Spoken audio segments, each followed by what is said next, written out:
This time on Monkey Life, 2 new arrivals at the park. One's a woolly bundle for an experienced mum. So far, all the signs are positive.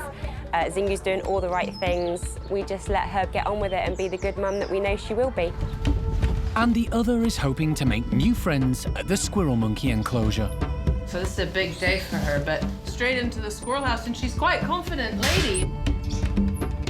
Plus, breakfast on the hop for the Capuchins.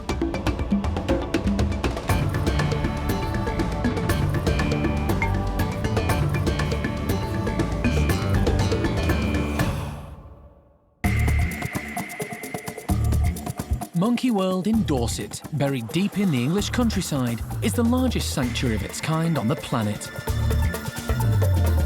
The team, led by Dr. Alison Cronin, rescue and rehabilitate abused and unwanted primates from all over the world. That's one been grabbed. The park provides a home for more than 250 monkeys and apes from 20 different species.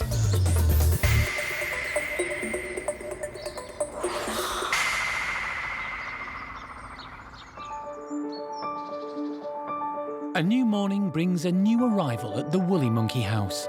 Xingu has given birth. She's a bit shy about showing off her newborn, but the staff have managed to catch a glimpse. Xingu and the new baby seem to be doing really, really well. So far, all the signs are positive. Xingu's doing all the right things, checking the baby regularly. The baby's gripping on really tightly. So far from what we've seen, everything's going really well. With most primates, discovering the sex of a baby can take a little while. Obviously, you've got to get a good look at the right places. Not always the easiest when the baby's gripping on tight to mum, but Xingu's quite a proud mum. She's come over to the mesh, and we're quite confident that it is a little baby girl.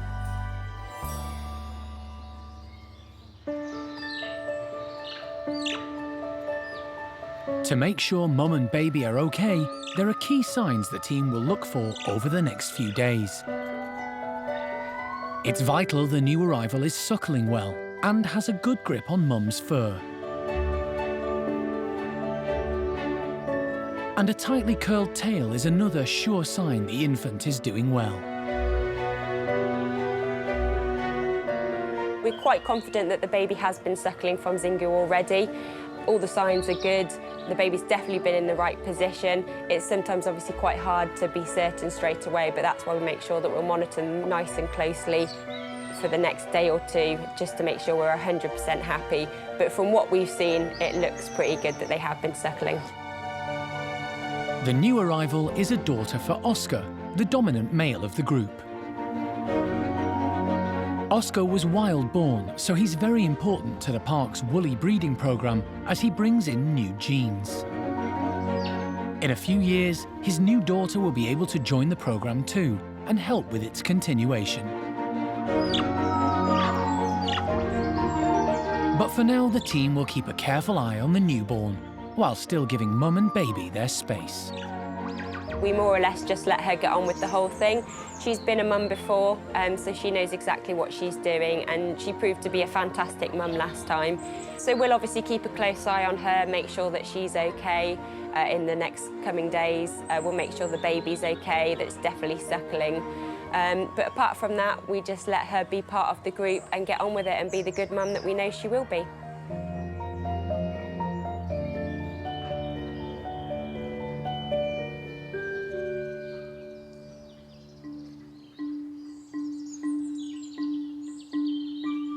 The woolly baby isn't the only new arrival at the park.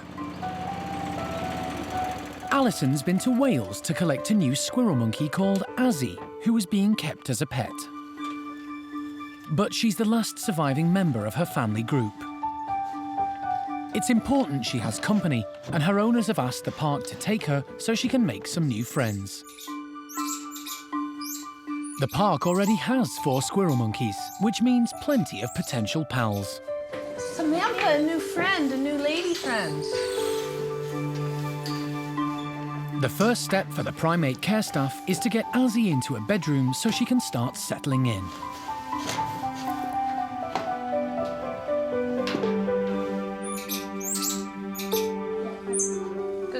squirrel.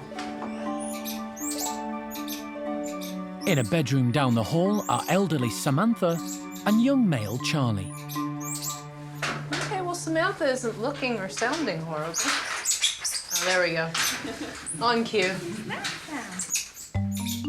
They're nearby, but not too close for comfort. And Azzi is quick to explore her new surroundings.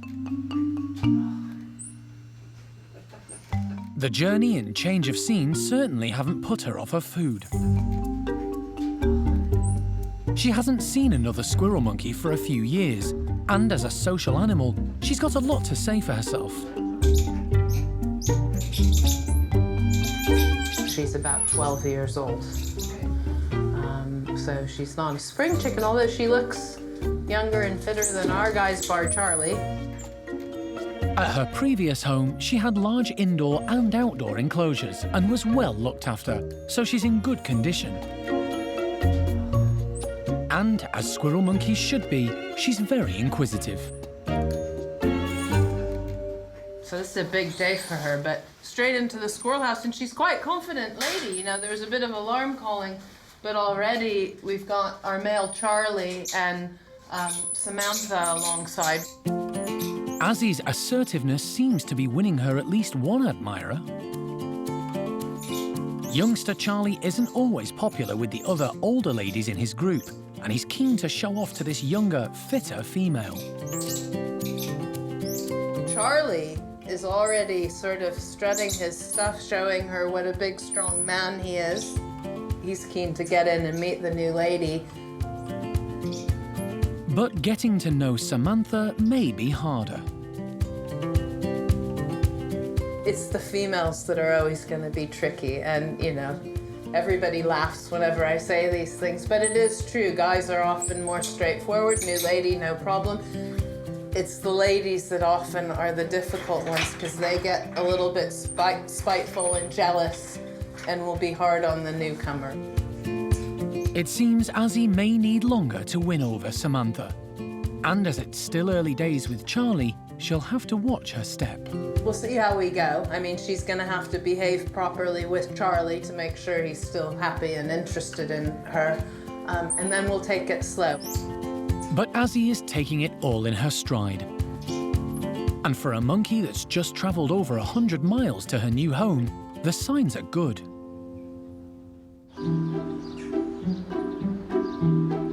Over at Paddy's enclosure, Lola has been recovering in a darkened bedroom, following an extraordinary operation to restore the sight in her right eye. The primate care staff have been closely monitoring her. We have had a quite good look at Lola's eye. She's now presenting it pretty well to us. The eye looks really good. It's slightly swollen, particularly around the eyelid, but only slightly. Other than that, the eye looks like a normal eye. It looks really healthy again. It's quite nice to see her with all the cataracts removed, and she does seem to be seeing quite well out of it as well. Just 48 hours ago, a team led by human eye specialist Lindsay Bray operated on Lola to remove the cataract from her worst affected eye. It's an extremely rare operation to be performed on a chimp, and a first for the park. Using the latest human medical technology and keyhole surgery, Lola's cataract was successfully removed and a brand new lens implanted. Lola has got the best. Phew. Fantastic. Thank you, everyone. Next day, staff began to notice a difference in Lola. We've definitely seen some improvement yesterday. When she'd come round, we did see her waving her hand over her eyes, and she looked like she was sort of focusing on that a bit more. So hopefully the vision is there again. We will see really how big of an effect it will have on Lola and her behaviour in all, really, when we let her back out with the group.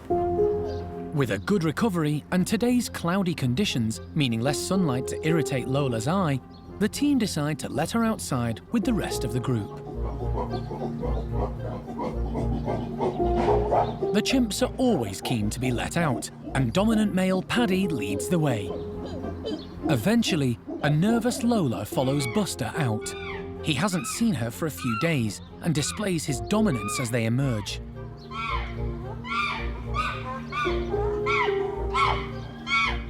Lola is pretty wary and heads towards the poles, perhaps hoping to keep out of the way for now.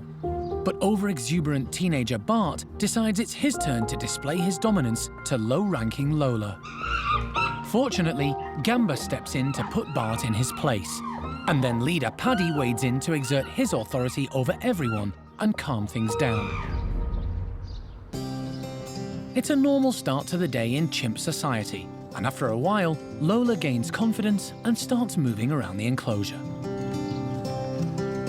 And with Paddy keeping an eye on naughty boy Bart, she's able to enjoy breakfast in peace. Her improved eyesight means she has no trouble focusing on finding food. And she's able to relax with some of the group who haven't seen her for several days. Athena, Mickey and Buster all give her extra attention.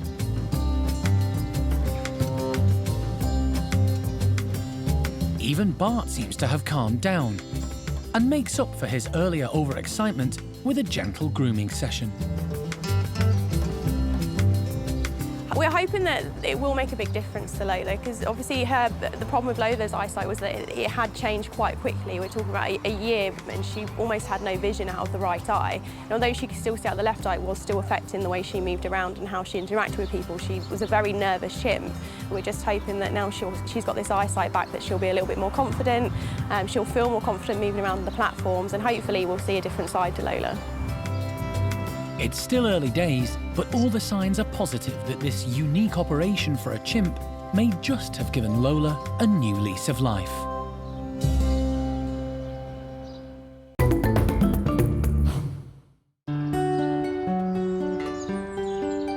Over at the marmoset house, the care team is overseeing a first date. Black-tufted female Ruby arrived at the park recently, having started life in the pet trade. Alison and the team are trying to work out which of the current marmoset residents will make a good companion for her. Today, Ruby will be meeting an adult male called Oscar, who was also rescued from the pet trade, and up to now has been living with another male called Leo. We've tried to integrate Oscar and Leo into other groups, and he's quite feisty with other boys, and he goes in full pelt and doesn't really think things through. So we're thinking that if we try him with a girl, he's probably going to be, hopefully, going to be more receptive to her because she's a female and generally boys like girls, so it should work out better. Oscar is one of our smallest marmosets. He's 260 grams. Ruby is 630 grams, so there is going to be a size difference here, but that might actually work in our favour because he might be a little bit, oh, maybe I can't go in all guns blazing because she's twice my size.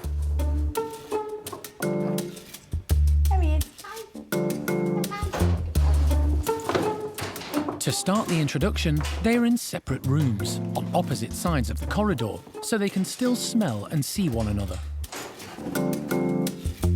What do you think, Oscar? Can you hear him? He's up there. Marmosets have a range of calls and vocalizations, but too often those rescued from the pet trade struggle to understand each other. Having lived away from other marmosets for most of their lives, they don't understand the full range of marmoset behaviour. Is that Ruby? Can you hear him? So you're going to hear contact calls, which is what we just heard from Oscar. So that's probably because he's on his own, away from Leo. It would be nice if she would call back, because that would be replying to a contact call. And yeah, they would just do nice little chirpy noises if they were happy. And then if they get upset, they have a range of alarm calls. And then obviously the chunter is the aggressive noise. As it all looks and sounds encouraging, Alison decides they can meet. Oh, there she goes. She's straight in. All right, Mr. Man. Ooh, a girl. A girl. There we go. There. Oh my gosh. Yeah. My God, is he learning to moderate his behavior? Yeah. He's gonna have to, isn't he, with this time? Good boy. We were hopeful that Ruby wouldn't find him intimidating after calling, and it seems to have worked. Now, for us, Oscar's always been a problem child. He's been really aggressive. What he lacks in size, he makes up for in attitude. But he seems to be modifying his behavior in order to get up close, friendly, and start a relationship with Ruby. So he's already been mounting her, and she's allowing it, but then she gets annoyed with him and bats him away. So you do hear a few little angry words being exchanged, but actually this has gone really well, and Ruby's still exploring and happy. She just has to tell him off now and again, because he's an overexcited young man, basically, and they all need a clip around the ear now and again.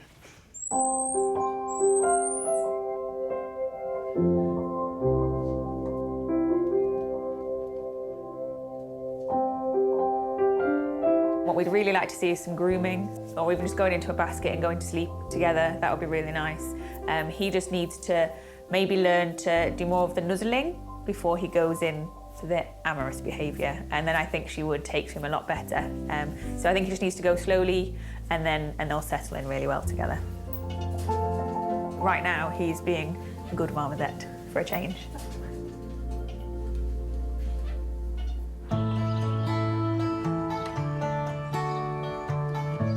At the Capuchin house, it's lunchtime. And today, alongside the usual lettuce and fruit, a new dish has hopped onto the menu. Giant locusts. In the wild, Capuchins feast on all sorts of insects. And for Erico and his troop, who were rescued from a medical lab in Chile, these are a real favourite. For these hungry Capuchins, the food is proving hard to find. But the care team know once they get the hang of it, the tasty snacks will encourage natural Capuchin behaviour. Head of the troop, Erico, is quick off the mark. Sean is hunting down on the ground for easy pickings. And Becky has headed up to eat in peace. But Cara is having trouble. She's starting to realise this lively snack really is a movable feast.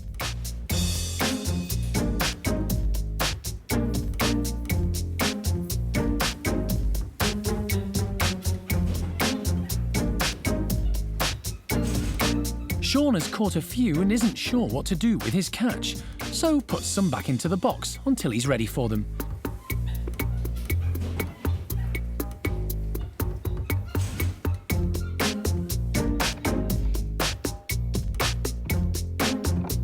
Cara really has the hang of this now, and knows there's a treat in there somewhere.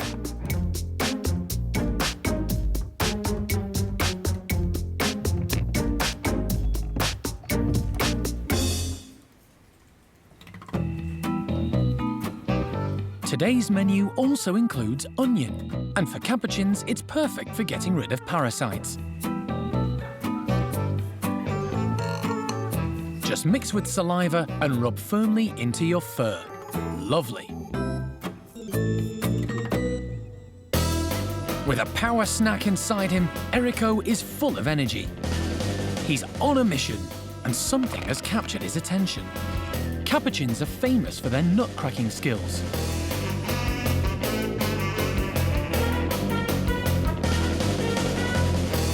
But that's not a nut. It's one of the mini cameras filming the Capuchin's antics.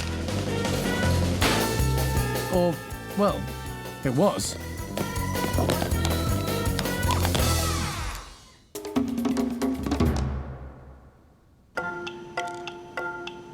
The youngest orangs in the park have been on a high in recent weeks.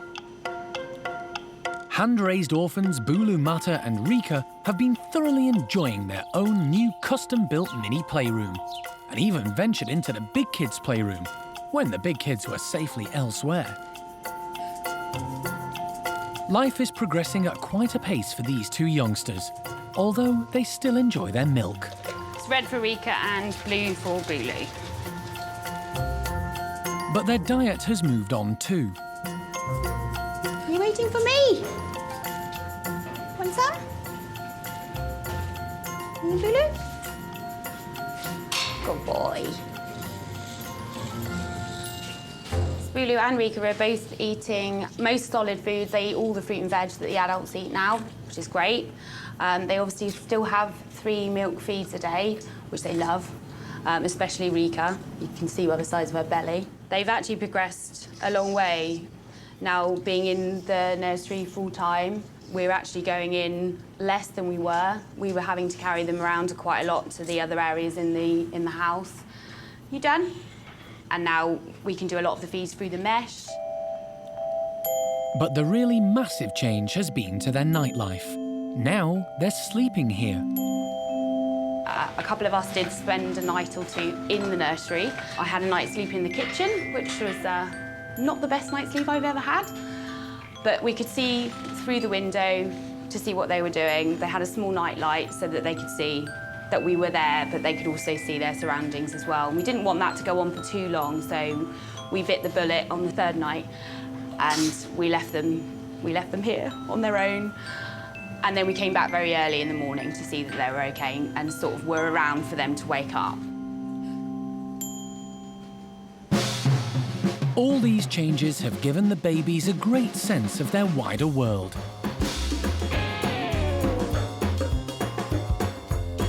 And it's also letting their personalities develop. Rika, although she's younger, is actually the more dominant of the two of them in certain situations, and Bulu was always shyer. He's actually coming out of his shell a bit more now since he's been in the nursery, but he was always a bit of a wuss. Whereas Rika's always been more confident and stuff like that. So if he feels anxious about anything, he'll grab onto her. So they definitely have a nice relationship where they can support each other and protect each other as well, even though they're so young.